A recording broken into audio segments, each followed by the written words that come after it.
everybody. Welcome to this Ask a Reporter. On Fridays we wear white. Yep. It's the thing we're doing today. Or I'm a little off-white, Joe, but you know. A little bit, but still on theme. close enough. White shoes as well. Yeah, look at that. No, mine aren't. No, I didn't. Well, we're trying to reflect all of the heat. It's very hot today. Yeah, dark exactly. colours absorb it, so it's we got to. Day. Yeah. Lucky we're cool as cucumbers in here. And we're cool because we're BTN reporters, so Exactly. I'm Amelia. I'm not Amelia. I'm Joe. He's Joe, or as I like to call him, Joseph. Yep. And today we are talking about dinosaurs. Do you want to do this the whole way through? We can just... Yeah, we'll finish each other's sentences. Line. Yeah. We'll finish each other's. Sandwiches. Wait, what? Anyway. I totally stole that joke from somewhere else. An Amelia original, sort of. Yeah. Yes, this week we are talking about my story about dinosaur dust.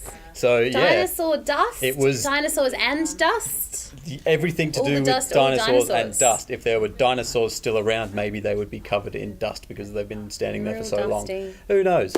But this is very interesting. Yeah, it's a bit of research that scientists hadn't really looked into too much. You know, there was a lot of talk around, obviously, when the asteroid hit Earth and the ripple effect that caused with earthquakes and volcanic eruptions and whatnot. But not that much attention had been paid to the dust that was all stirred up. And now the research that we spoke about in the story was, sort of identifies that dust was pretty much the straw that broke the camel's back when it comes to the extinction of the dinosaurs. So the dinosaurs back. Yeah, broke the dinosaurs back, yeah. 70... Oh, no, wait. Why did I say 70? Anyway, we've got lots of questions. Yep. Thank you all for sending your questions in. More than 70 today. It's Wow. not our top amount, but we want you to keep sending them through. They're flowing in. Keep them coming. I'm keeping an eye out. Oh, how funny. I was just reading a comment, all right. I love this. Little birdie, that's you, Xander. Oh, no. I just lost my thing. But there was a little comment from an old birdie who's sitting by the pool and says, hope the new little birdie is doing good. Because today, you know, our little birdie is our person who helps us out sometimes and, like, looks things up for us when we don't know. Yep. When you have really difficult questions for us, whereas the old birdie is on holidays and clearly watching. Hello, old birdie. Hello, old birdie. Hope you're enjoying the hot day. Yeah, I hope you're out enjoying your time off. All right, let's jump into it. Get this. Let's go for the first question for you, Joe. Oh, it's been a whole week and I remember things about dinosaurs. There's a lot. There's some tough questions here. I'll try and find an easier one to warm us up. Get us into it on this hot day. Okay. Emma from Our Lady of Help Christians... Our Lady Help of Christian School. Hello, Our Lady Help of Christian School. Hello, Emma. I've got a couple of questions for you. Thank you so much.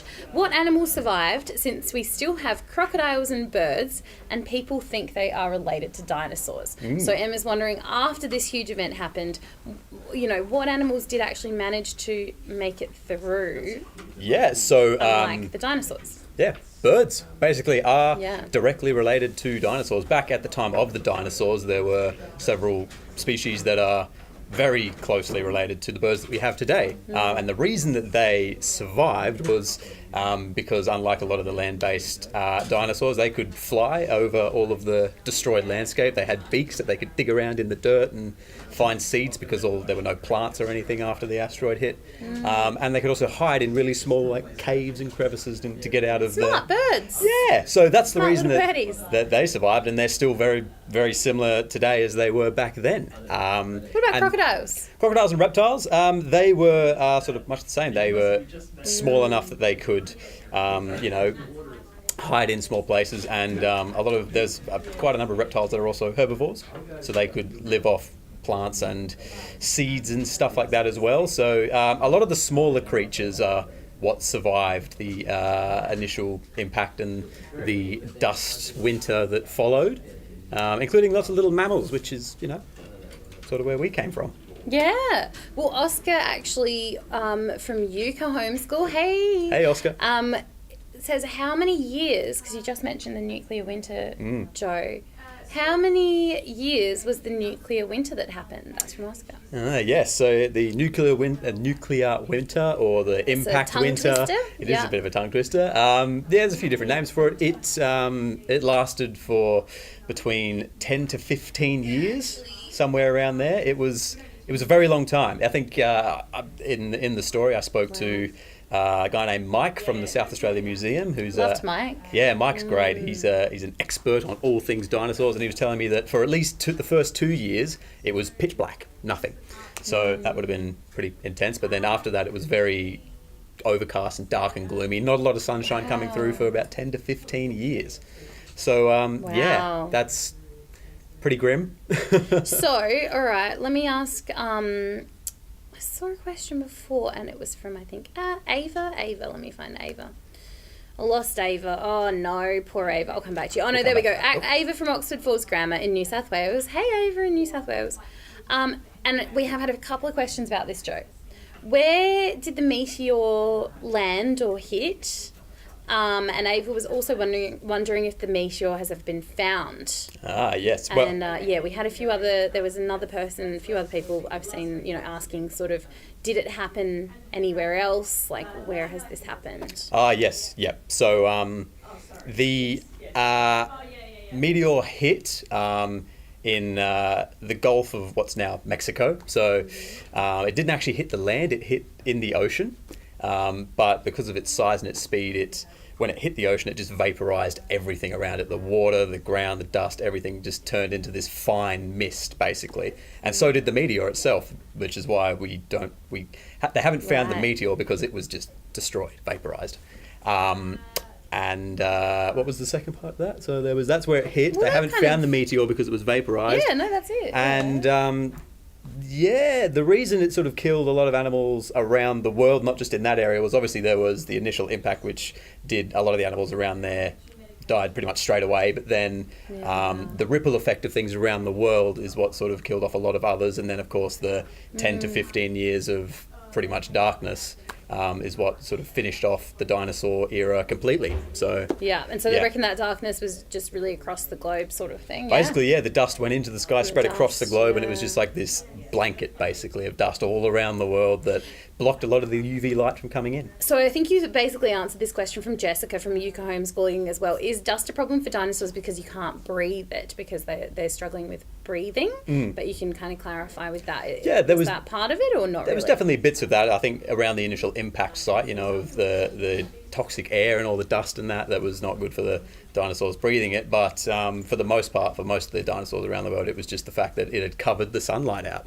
Which that was the main problem. It started killing things off at the bottom of the food chain and then worked all the way up to the top, because there's the plants that died because they weren't getting any sun, and then the animals that fed on those plants died, the animals that fed on those animals died, and the chain just sort of went on. A delicate ecosystem. Everything just collapsed. Yeah, that's why we always say bees are extremely important. Mozzies, even though they're very annoying to people like me who get bitten all the time, are very important. If they all disappeared, you have all of these creatures that eat them, and bees also pollinate things. So it's our delicate ecosystem. All these things, even the smallest things play a big part in the ecosystem overall. Yes, and some even more than others. Okay, so. You've basically answered this too, but I'll just ask it. Ahmed from Gladstone Views Primary School was wondering wouldn't some of the dinosaurs die before dust came, because wouldn't the asteroid have hit the dinosaurs that were in Mexico? Yeah. And thereabouts. Yeah. Yeah. So of course the initial impact, there was a massive wave of heat and fire and water and rock and everything that just sort of blew out from where the asteroid hit, which took out a lot of the dinosaurs in that area. Meanwhile, we're complaining about a 37-degree day or it's whatever. 37 degrees outside. I can't deal with it. I have to come inside. Whereas the dinosaurs, they were dealing with, I think at one point on Earth, just after the impact, I think within a few hours, across the other side of the globe in Nepal, or what's now Nepal, I think the temperature peaked at about 115 degrees Celsius. So any dinosaurs that were around would have been, or outside, would have been toasty. Very toasty. Very and toasty. so Albie from Holy Family Catholic Primary School in Skinner's Head. I wonder where Skinner's Head is. Yeah, I don't know. I've never heard of Skinner's Head. Skinner's Head. Yeah, I was wondering Victoria, but not sure. Did all the dinosaurs go extinct at the same time? So no, I guess not. No, it was over the 10, 15 years that they all sort of slowly, gradually died out. There was a lot within the first few years that died quite quickly, but then the ones that were sort of battling on slowly just lost the battle because there was no food, no sunlight. A lot of the, Question, on that. Holly from Geography Primary School says, why on earth would the tiniest animal survive but the biggest die? Well, yeah. So is that because of the food factor? The food, and environment? Yeah, exactly. So the food, they didn't have to eat as much to stay alive. They also were small enough to hide in little crevices away from all of the extreme weather. A lot of them had sort of little beaks and whatnot. They could dig around in the dirt because there were no plants and find things to eat there. But the bigger animals, most of them were carnivore. So they needed other animals to feed on, but those animals were all meat eaters. Dead. Yeah. It's grim, isn't it? But very interesting. Okay, so how did the dust start making the air so dark, which, has led to the death of the dinosaurs? So that sort of darkness and stuff, can we explain how it works with the dust? That's Ruben from Airedale Primary School. Hey, Please Ruben. Pick me. Well, I picked you, Ruben. Here's the moment. Here's Time your to shout out. Basically the amount of dust was 2,000 gigatons of dust. And in the story, Mike said it was about, if you imagine Tasmania, and you just vaporised Tasmania, turned it completely into dust and threw that all in the air. That's a lot of dust. Wow. And it turns out to be quite a thick layer. And if you Dust look... is lots of different particles. It's not like the air we breathe. It's lots of different actual little bits of stuff.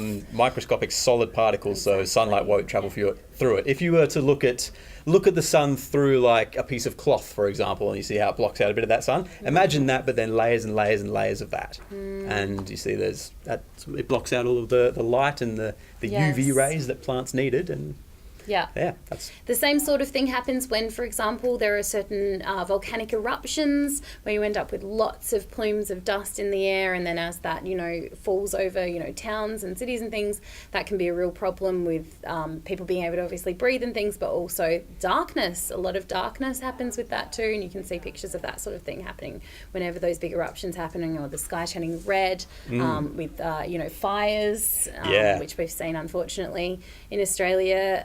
With those awful bushfire seasons, and you'll see the whole sky turning red. That's from ash and smoke and things like that. So similar sort of things. It can really change. And that was another thing that happened as well with after the meteor impact. There were lots of fires around the world because embers from the initial impact and that fire that it caused there blew around the world and started fires in forests all around the world. So for the first initial part of the impact, there was just the smoke and red, and imagine like a huge bushfire across the entire globe. It wouldn't have been a fun time. No, it wouldn't have been a fun time. So Chile, that's a fun name, Chile. I love that.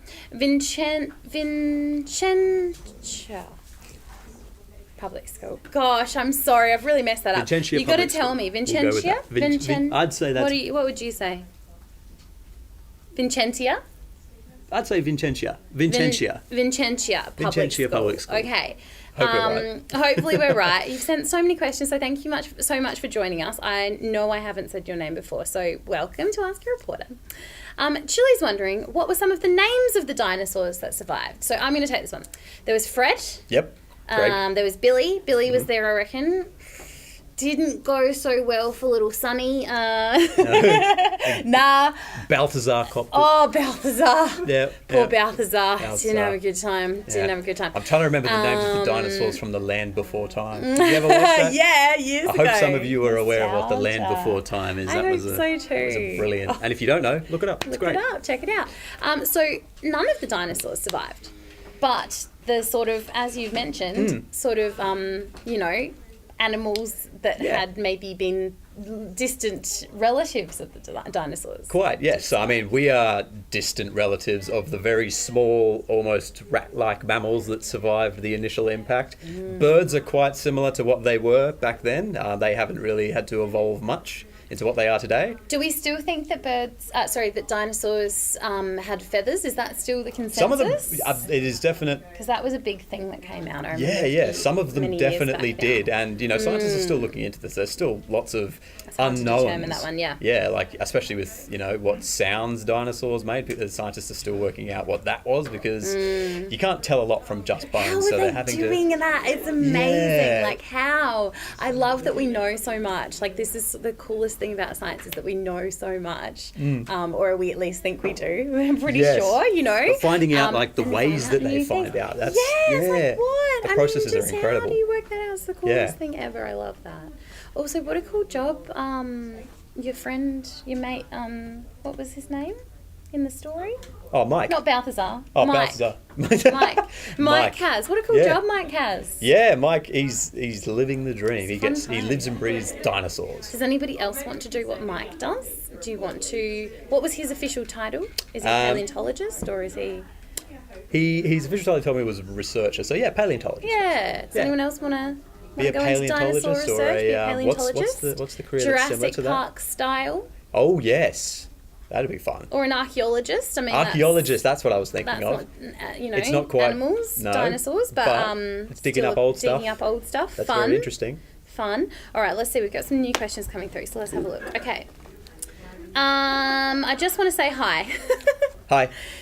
Just saw that. That's nice. Who is Domenico from Irrimpole Primary School. Hi, Domenico.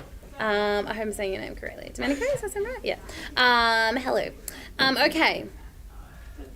I saw Nat. That's from Hanley from Homeschool. All right. Oh.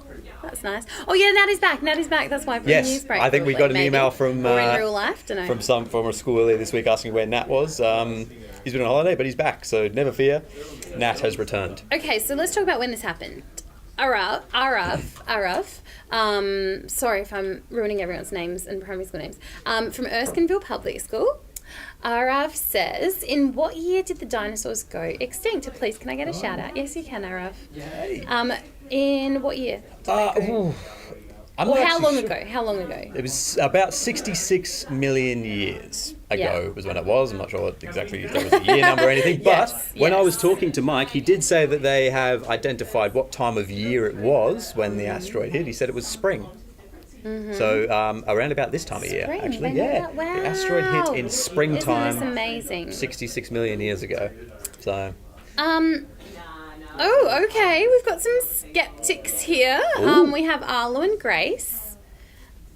Arlo and Grace, you're very skeptical. Interesting. I'm putting this to you, Joe. From IGS. I don't know what that full school is. International Grammar School. Arlo and Grace are questioning your sources. Questioning my sources? What proof do we have that dinosaurs even existed? Fossils can easily be faked. And who really trusts scientists? Arlo and Grace. My goodness. Goodness me. Throwing a little spatter in the works there. Be investigative journalists. For one, I like that it's good that you're questioning things, but I will, I'm going to have to say, Arlo and Grace, that scientists generally, if their work has been peer reviewed, which is what happens, so you have other scientists come and review people's papers. I personally think that scientists are generally quite trustworthy, especially with the research that has been peer reviewed, because they're all weighing in on things. So if you're ever in doubt, doesn't mean that every scientist is telling the truth and every scientist is correct and can be trusted, but it's definitely something that that there is a process behind science and scientific papers and research that comes out and is talked about. So absolutely. we'll just and generally when people are digging up fossils, there's more than just scientists at the site. There's other people who are outside of science that are there to witness it, and they're sort of as like a backup source. And also this is happening all across the world. That fossils are being dug up. So if you consider that's one very big, difficult conspiracy. Yes. I don't even know what. Is there a reason that if everyone was would, making up fake... Yeah, is there a reason scientists would lie about dinosaurs? The fame. I guess. I'm True. Joking. I don't know. I genuinely don't know. Arlo and Grace, yes. That's another thing you can think about, I suppose. What's the reason? Why would they have a reason to make this up? Why would so many scientists all across the world, have a reason. Something to ponder on over the weekend. But, you know, what I would also say is if you want to know more about something, go and have a look and do your own research, but make sure you are using trustworthy sources. So there you go. All right, so... Wow, what a deep question. You can also go check out, your local, your museum and ask them that question if you like. Someone will, I'm sure, happily answer that for you. Absolutely. But I like your curiosity there. And it's also someone's birthday, either Arlo or Grace. So happy birthday. Happy birthday. Happy birthday. Is it actually your birthday? I don't know, it might not be. It says, hey, it's my birthday. Can you give a shout out? Oh, don't start saying it's your birthday. I'm not doing all the birthdays, all right? Okay, so, let's see. Miles from International Grammar School says, if you could eat a dinosaur, what would you eat? Oh, okay. All right, well, let me tell you this one straight out, Miles, while he's thinking. I'm vegetarian. I'm pescatarian. Sometimes I eat seafood, so maybe one of the water ones. What prehistoric plants would you eat? Prehistoric plant was parsley around then, some kale, not the person, the actual lettuce thing. Don't know enough about plants to know if they're which ones, and all of them, I guess, right? I'm drawn towards wanting to try a bit of T-Rex, because people... T-Rex meat. Yeah, because they say it's related to chicken. T-Rexes and chickens are related distantly, so maybe it tastes like chicken. Although I think people, when they try something new, say, yeah, it tastes like chicken. That seems to be the go-to, so I don't know. I'd like to see you try to get that T-Rex, though. I wouldn't be able to eat it all, and that would count on me having to catch it in the first place. Big meal. So, yeah. Miles, I'd love to know what you have to say right in while we're doing this. Got a few more minutes left. All right, so let's see. I'm going to give a little shout out to Rimple Primary School while I see it. Say hi to Dom. Yep, I have said hello, Dom. I even asked one of your questions. Okay, so how is it? Did you find out more about the process? Speaking of the science and the processes of how cool it is that they can work out this stuff. Did you find out from Mike how was it Mike? Yep. I can't remember Mike's name. I don't know why. How Mike has been able to work this stuff out, Mike and other scientists, because Oliver from Saltwater says, how did archaeologists, but I think you mean paleontologists, figure out how the dinosaurs died just from bones? Like, how did they know about the meteor in the first place? How is this happening? Oh, I think it's a tough question. It's a very, very long history of it, but I know for this study about the dust, it was actually a group of researchers in Belgium who did the study, and they did a lot of, because obviously there's already a lot of knowledge that was found out a long time ago about where the meteor hit, how fast it hit, and that sort of stuff, and they used those numbers and did some big calculations on, the angle that it went in and the force and how big it was, how big the crater was, worked out how much dust that sort of would have been, how it shot up into the atmosphere using lots of computer simulations. Yeah, wow. It was a very complex process. The actual research paper itself was very long, and there were lots of numbers in there that I didn't understand. But it was just a lot of computer simulation. I think has helped a lot in recent years to sort of find out a little bit more about how everything played out when the asteroid hit Earth. Mm-hmm.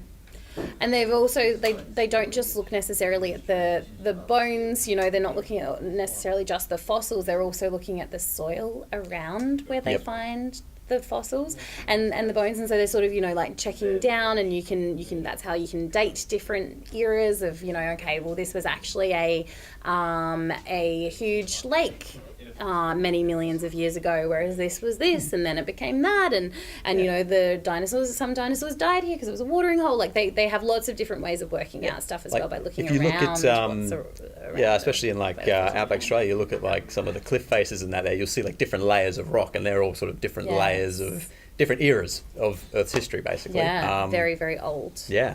Very, very old. Very, very cool. All right, so Ms. Chan, teacher maybe? Going to assume, from Erskineville Public School. Hello, Ms. Chan. Is there something that could have saved the dinosaurs from extinction? Can I please get a shout out? Well, I don't know as a teacher. Well, we don't shout out teachers? That's okay, maybe. Is there something but do they call for it? Nah, they're too cool. Is there something that could have saved the dinosaurs from extinction? I'm going to say Joe. if he was I there. could have saved them. Yeah, Yeah. definitely. Yeah, I believe in you. If I was there, it just wouldn't have happened. I would Yeah. have stopped the asteroid. You would have done that whole thing where, you know, there's an asteroid coming towards Earth and you have to build a rocket and then you fire the rocket into the asteroid. I would have created NASA's DART system. Yes. Yes. I am NASA. Yes. That's not. You not are true. NASA. I am NASA. I don't think so. I think it was Inevitable. inevitable. Once the asteroid hit, that was sort of it. I mean, obviously the smaller creatures could find ways to get out of it, but there were lots of bigger creatures on land and in the ocean who had nowhere to hide. There was nothing they could do, which, yeah, that's a bit scary for them. But Yeah. Someone was like, Oliver from Saltwater was like, why didn't the dinosaurs just dig some tunnels and like find buried food and like put it away? And they were probably in a bit of a panic. They just probably didn't think of it. Not sure they were expecting Oliver, but I like your thinking. Yeah. Gosh, tough. Should have been prepared. We're being quite hard on the scientists and the dinosaurs today. My these goodness. dinosaurs, as if they weren't prepared. Ross from Yuka Future Learning says, hi, I like your reporting, so well done. Oh, thank you. Well done, Joe. Little compliment. Go give him a little compliment along the way. Keep him going. Alexia from Mayfield State School is asking all sorts of questions about other things. But Alexia, I appreciate you still writing in. You said, why do we have hair? Are these questions for like future stories? I like that idea. That could be interesting. Actually, Yeah. Why do tectonic plates move? Alexia, you can look up a story. We've got a story on that one. Why do we have hair? We don't have that one. No, that's a new one. Yeah. An I'm original going to go think idea. about that. Yeah. Do you know what the first dinosaur that lived was? Violet from Buntina Public School. I think it was Balthazar. Yeah, I think it was Balthazar. Yeah. Pretty sure. That's a pretty old name. You can look it up yourself though if you like, Violet, because we don't have an answer to that one. I don't know if there is. If we know what the answer to that is. I don't know if we know. We'll we'll see if our little birdie can find it. But otherwise, maybe because it was a very, very, very long time ago that the age of the dinosaurs started. I think it was about 252 million years. So there might be an answer. I'm not sure. Syed, hey Syed. I don't know if that was your school in the section, so I'm not going to read it out just in case of the name, but. Yeah, anyway. Syed says, what was the last dinosaur type to survive after the meteor collision? Well, I guess technically some still survive today. Trick question. I can't think of the names of it, but yeah, there were lots of little mammals. Like there's our little birdie's doing a bit of research, but my eyesight is atrocious. Oh, that's all right. I can read it for you. Amelia can read it. So is that what's the first bit? That's the Herrerasaurus and Eoraptor and the Pisanosaurus. Thank Good pronunciation, wow. Something like that. They were the first dinosaurs we know existed. Sorry, I got to the second line and realised. Yeah. I just, all that came out of my head, obviously. The lines I'm talking about were my own knowledge. I didn't have any help. So there you go. That's so interesting. Isn't that interesting that we know that? That's really cool. Yeah, wow. Again, it's that dating thing, I guess, being able to date, when things... And there's ways to date bones as well. You can do like a cut and a cross-section sort of thing. And DNA testing, all this stuff. So. Yeah. Yes. Pretty cool. Technology has opened the floodgates. All right, I have a final question here from Nilani and Kyrie. Viewbank Primary School in Melbourne. Love it. Nilani and Kyrie, if dinosaurs were alive today, Joe, would they evolve into humans like us, or would they be kept in zoos like Jurassic Park? P.S. We love BTN. Nilani and Kyrie, that's a really fun question. I'm going to put that as my favourite question of the week. Yeah, so well done. Actually, I think that's fun. Asked Mike a similar question to this when I was there. I don't think it was on camera, but he said to me that humans probably wouldn't be the dominant species on Earth if the asteroid hadn't hit. We'd probably be around, but the dinosaurs would be the dominant species, and we'd be kind of pretty much their prey. We'd be living with them, and maybe there's no really definitive answer. Maybe we would have found a way to kind of control them and have them as like almost pets, I guess. But you got to think something like a T-Rex is massively bigger than massively more powerful than any human is. So it's we would have been living with them, probably under them. Yeah. But yeah. So you said in the story... I think, if anything, maybe we would be in the zoos. Did you say in the story that the dinosaurs would be making BTN? Mike did make a point that maybe the dinosaurs would have Mike evolved... said that. Yeah, maybe the dinosaurs would have evolved intelligence and BTN might be made by dinosaurs. Maybe it is. That's Maybe we are that bit. dinosaurs. That's funny. Maybe we are. I think that was a dinosaur there. Yeah. What passed? Oh, goodness me. Well, that's fun, isn't it? Yeah, Dinosaur wow. BTN. There's another thing to Dinosaur think about over the Ask a Reporter weekend. would be, that is, I'm going to think about that one too, for sure. Yeah. That's my favourite question of the week. So well done to Nalani and Kyrie. Thanks for that from Viewbank Primary School. But all of your questions were fantastic. Thank you so much for joining us today for Ask a Reporter, or as we call it here, AAR. Enjoy your weekend. When have we ever called it Well, that? it suits the theme. Oh, yeah, true. Now we have to do a pirate story. Yeah, 'cause we they also do that. I feel like we have. If not, we've just said it many Skipped a it. time. Yeah, probably. Yeah. Arr. So that's it. That's all. That's all we got. Don't, Why are you still watching? I lost my train of thought. You can't speak when I can't do the two things at once. So much distraction going on. I'm laughing sorry. I'm sorry. Where I won't are say we? anything. What are we doing again? Oh, we're Saying goodbye. finishing up. Okay, well, that's it. Thank you all so much for being here. That's better. Gosh, it's nice and peaceful now. Thanks for hanging out with us. We will be back next week. We're getting closer to the end of term. Shock, horror. But I'm sure it'll be lovely to go on holidays for you. And for all of us too, we'll be on holidays when you are too. But we still have a few more weeks left of Ask a Reporter and of BTN. So keep tuning in. Have a good weekend. Bye. Bye. That's me being Joe. Bye. Arr. Bye.